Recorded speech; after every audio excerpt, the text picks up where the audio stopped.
warahmatullahi wabarakatuh. Perkenalkan, nama saya Padilla Amelia dengan NIM 602110011. Saya dari kelas BPI 4B, Prodi Bimbingan Penyuluhan Islam, Fakultas Dakwah Universitas Islam Negeri Sultan Toha Saifuddin Jambi.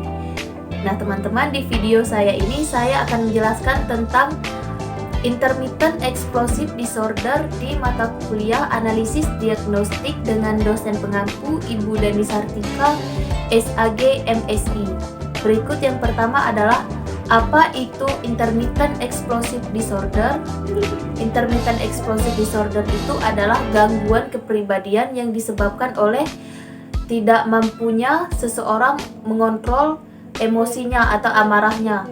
Emosi tersebut menyebabkan seseorang bisa bertindak kasar seperti memukul, mencaci, berkata-kata kotor, membanting, dan lain sebagainya.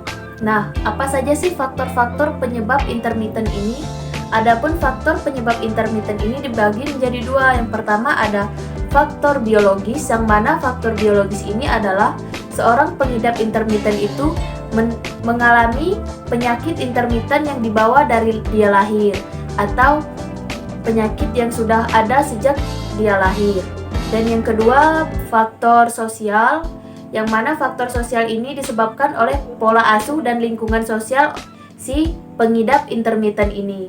Contohnya ketika seseorang berada di lingkungan yang toksik, orang itu akan ikut toksik. Dan juga ketika di dalam rumah tangga, orang tuanya sering menyelesaikan konflik rumah tangga dengan kekerasan seperti keluar.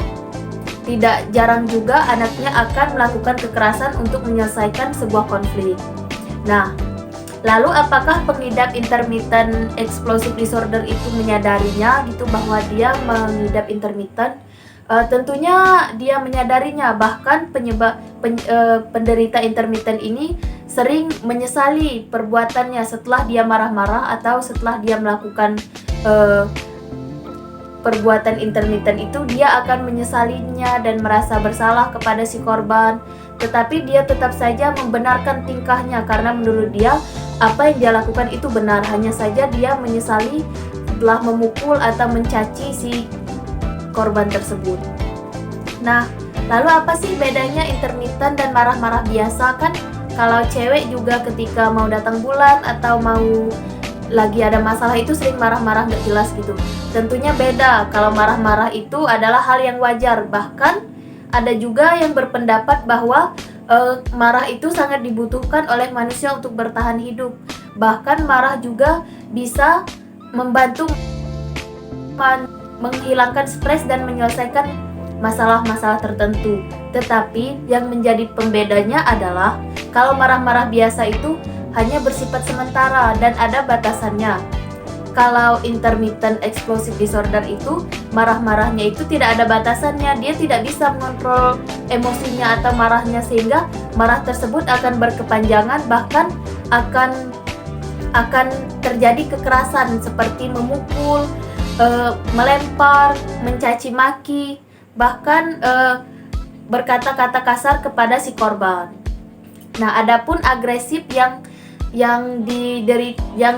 ada pada pengidap intermittent itu dibedakan menjadi dua. Yang pertama ada agresif fisik, yang mana agresif fisik ini berbentuk memukul, membanting, merusak, bahkan menyakiti si korban. Sedangkan kalau agresif verbal tadi bisa berbentuk berteriak, mencaci maki, berkata-kata kotor, menghina, dan lain-lain. Nah, lalu apa sih dampak buruk atau dampak negatif dari penyakit intermittent ini? Ada yang tahu?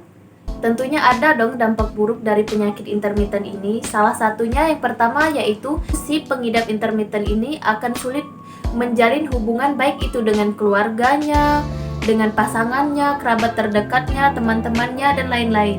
Kenapa? Karena orang-orang itu akan merasa tidak nyaman ketika si pengidap intermittent ini sering marah-marah tidak jelas hanya karena masalah-masalah sepele. Dan lebih parahnya lagi, si si intermittent explosive disorder ini akan berpengaruh juga pada sekolah, pekerjaan, bahkan bisa berujung dengan tindakan pidana. Contohnya, ketika misalnya di sekolah ada teman yang menjatuhkan barang milik si. Nah, lalu apa sih dampak buruk atau dampak negatif dari pengidap intermittent ini?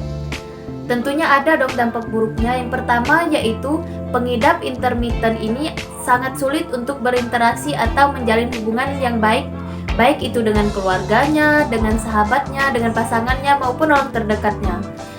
Bahkan lebih buruknya lagi, intermittent explosive disorder ini berdampak buruk juga kepada pekerjaan, sekolah, bahkan bisa berujung dengan pidana. Contohnya ketika di dalam sekolah, ketika temannya menjatuhkan barang miliknya, dia akan marah-marah tidak jelas, bahkan akan memukul temannya. Maka si pengidap ini bisa dilaporkan oleh temannya ke pihak berwajib dalam kasus penganiayaan atau tindak kekerasan. Dan pengidap intermittent ini juga akan merasakan gejala penyakit-penyakit fisik seperti pusing, stres, dan tremor ketika sebelum meluapkan emosinya. Bahkan dan sebaliknya, ketika sudah selesai meluapkan emosinya tersebut, pengidap intermittent ini akan merasa lega, aman, dan tenang. Adapun contoh yang saya ambil yaitu tepatnya di Kabupaten Singkut, Provinsi Jambi.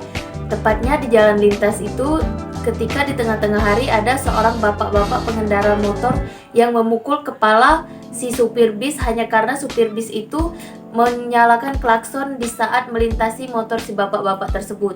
Menurut saya, bapak yang mengendarai motor itu termasuk ke dalam pengidap intermittent explosive disorder, karena hanya karena di klakson oleh supir bis itu bapak-bapak tersebut sampai marah-marah tidak jelas dan meluapkan emosinya dengan cara memukul kepala si supir bis tersebut dengan menggunakan helm. Kalau dilihat-lihat, masalah tersebut kan masih bisa kita bicarakan dengan baik-baik, dan juga masalah itu termasuk ke dalam golongan masalah sepele. Tetapi dikarenakan pengendara motor tersebut mengidap intermittent explosive disorder, maka si pengendara motor menganggap masalah itu adalah masalah besar, sampai-sampai dia memukul kepala si supir bis tersebut menggunakan helm. Dan itu sangat merugikan si pengendara motor, karena si pengendara motor dilaporkan oleh si supir bis kepada pihak yang berwajib karena penganiayaan atau kekerasan. Demikian penjelasan dari saya akhiri. Wassalamualaikum warahmatullahi wabarakatuh.